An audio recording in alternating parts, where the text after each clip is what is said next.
Accept your death.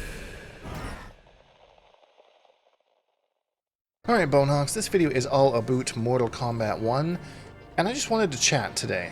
I just wanted to come out here and give my opinion. I've been watching some other people, what they've been saying about all this Mortal Kombat 1 balance stuff, and is it good, is it bad, nerfs, buffs, ruining the game, why isn't my character getting anything? I just wanted to weigh in on that, because I have some thoughts.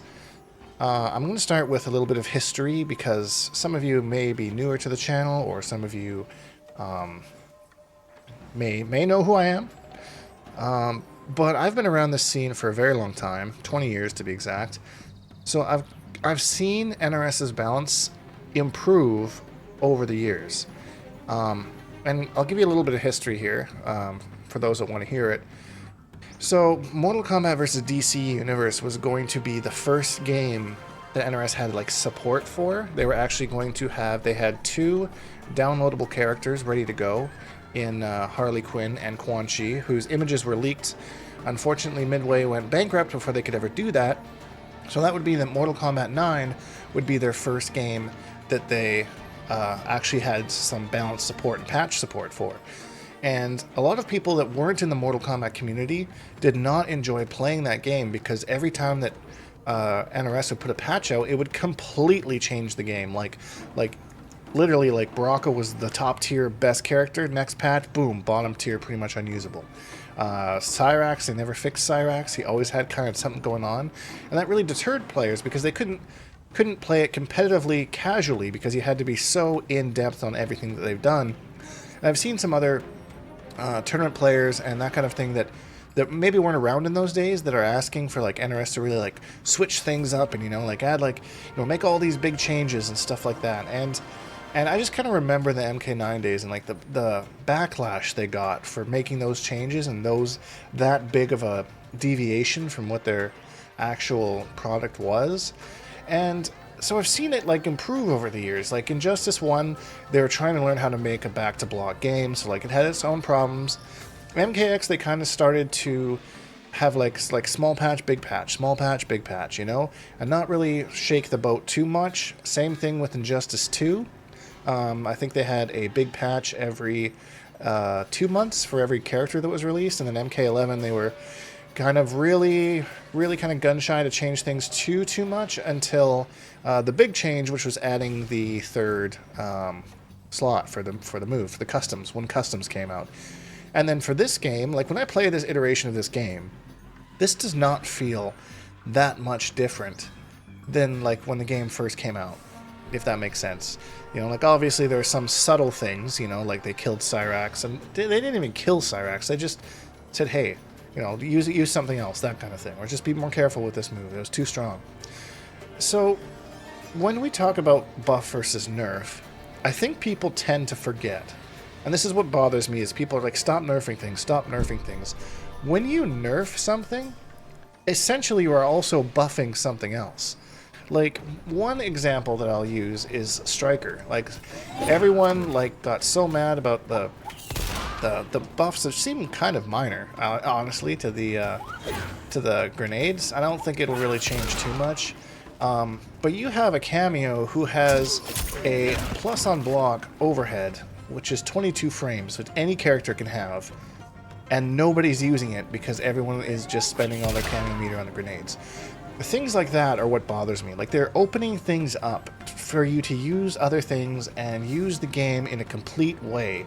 Some people might want to use Striker now for that overhead, or for like the low little baton sweep that he has, or for the restand, you know? Now he's kind of opened up to like, the grenades are nice, but maybe we just save them for when we really use them, instead of using them every time we want to use an unsafe attack, kind of a thing. So Johnny Cage is very similar. Everyone was just doing 1-1 forward 3 or 1-1 down 1, you know, like it was just, there wasn't any creativity there, and I feel like they're opening up that creativity. Like, people say they want to be creative in this game, but when things are the way they are in that way, where it's so strong, why would you use anything else? Here's their way of toning that down and saying, hey, maybe use your standing 2 a bit more. Yeah, it's a high, but it's +4 on block. Like, that's crazy. Mix things up. Don't always do the same thing. Use 1-1 every now and then, but he has a whole plethora of tools at your disposal for you to use. So use them, and we're actually just going to make this just a little less powerful because nobody's using the rest of them, you know? And that's kind of how I feel when it comes to things. Like, maybe your character didn't get necessarily get a buff per se, but because something else was nerfed, it actually makes things better, quality of life for your character. And you really need to kind of think about that. Like, if you're groaning like, oh frick, Baraka Striker again, you know, maybe now you look at that matchup and you're like, okay, that's not so bad. Now I have more opportunities to get hits and punishes and that kind of thing. I will say first and foremost that I am usually hopelessly optimistic about these things. So, but this is always how I kind of try and look at that, and it doesn't help me to get better at the game or have more fun at the game than to look at things in a negative light. I could focus on some negative things. I mean, Johnny Cage could still do the exact same stuff he could do to Quan Chi before, so that matchup isn't really changed that much outside of the new moves that they gave to Quan.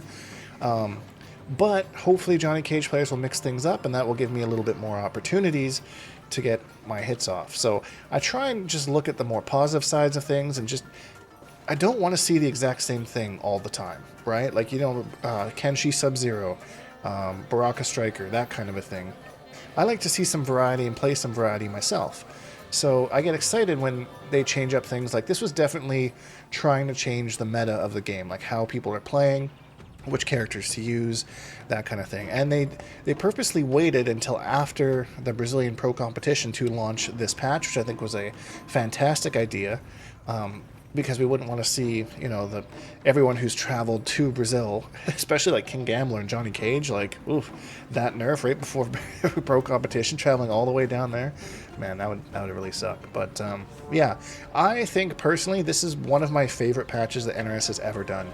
It's just so subtle without killing all these characters. Kenshi got a bit of a slap on the wrist. Raiden got a little bit of a slap on the wrist. They're still good characters. They still have stuff to do, but there's just a little bit more thought that needs to go into using them.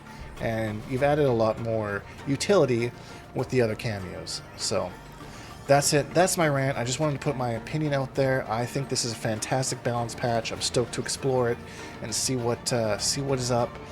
And yeah, thanks for listening. I appreciate you. If you enjoyed this video, please leave a like because it really helps me out, and subscribe if you haven't, because I make a new video almost every single day.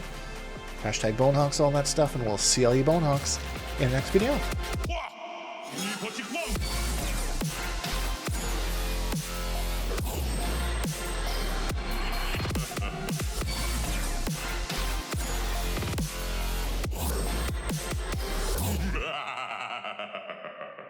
Accept your death.